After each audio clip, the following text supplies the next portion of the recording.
When you listen to the elites and the pundits talk about the Tea Party movement, or they talk about us as conservatives, they may not always say it explicitly, but implicit in their comments are, maybe they're not as sophisticated because a lot of them didn't go to the Ivy League schools. Or, they're from places like the heartland, not, they don't hang out in our Chablis drinking, brie eating parties in San Francisco.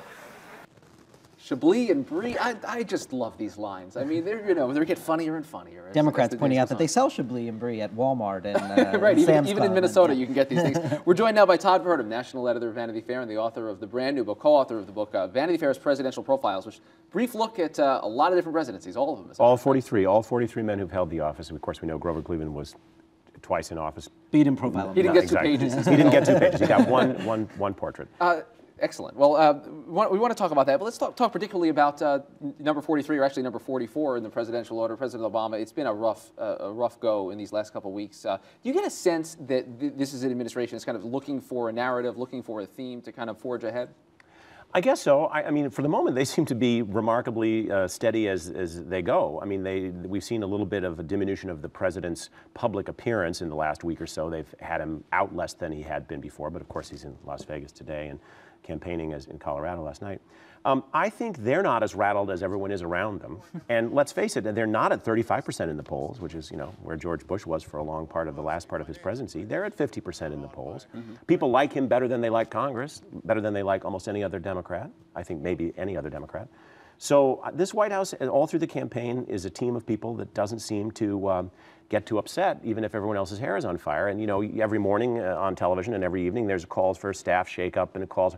I don't see any sign that that's happening. But we do get signals from the White House. They keep pushing this storyline, it seems, of, well, our communications may not be exactly as it should be, and so we need to readjust how we're getting our message out there. Do you sense I was a little bit surprised. There was a Washington Post story earlier, I was a little bit surprised that they sort of advertised we're now going to communicate in a different way, because the cardinal rule of politics is don't read your stage directions, and the cardinal rule of diplomacy is, change the policy but never say you've changed it. So they should just start doing something different and not explain that. But I guess they have to calm down nervous congressional Democrats and other people by saying, we hear you, we're trying to make some changes, do something different. One question, we put it out to our Twitter followers today with the president in Nevada today. Will Obama be a boon to candidates nationwide in 2010, or will there be places where he hurts more than he helps? We got a fun response from AB 1972. He campaigned in Virginia, New Jersey, Massachusetts, and Copenhagen, and the entity that he repped lost every one of those times. Are there going to be places you think where he really can't go, or the candidates don't want him to go this year? Maybe, but the early evidence is that candidates are asking him to come. I mean, he's still a powerful draw. And you saw what happened when he went to Baltimore to address the Republican caucus. They all mobbed him afterwards with pens and paper for autographs, if only for their children. So, I mean, I suspect he's not a pariah. I'm really surprised at Mayor Goodman, whom I know a little bit. I covered him when he was running for mayor of Las Vegas. I'm surprised he refused to go see the president. You'd think it would be a perfect excuse to go beat up on the president in person and say, you owe me an apology, and then, done and done. I don't really understand that. On the book, Vanity Fair, I think most people think of it as about movie stars, red carpet arrivals maybe. I know that you do excellent political work in the magazine, but what made you delve in right now to do this book on presidential profiles? So you sense a large interest in the presidency overall? I think the feeling is there is a large interest in the presidency, and the editor, Graydon Carter, it grew out of the work of the artist, Mark Summers, who's a Canadian artist, and he's probably best known, he's made several American stamps, but he's best known for his author portraits that hang in Barnes & Noble, like Edgar Allan Poe and people like that. And he works in a medium called scratchboard, which involves taking a sharp object and scratching wax-covered pieces of paper that are sort of white surface and revealing the black lines underneath so it looks like an etching. These were preliminary pencil sketches, and he actually made them, and the thought was originally to run them in the magazine on page after page after page, maybe during the election year. And when the first sketches came in, Graydon Carter thought they were so beautiful that they should make a little book. So it was a President's Day. It's really kind of a little greeting card, nifty little book. And every president gets a page, whether it's William Henry Harrison or Abraham Lincoln. Yes, and a number of my colleagues, about 5 of us, contributed the profiles. And you learned a lot of interesting things about the presidents that I had not known before just by delving into their biographies.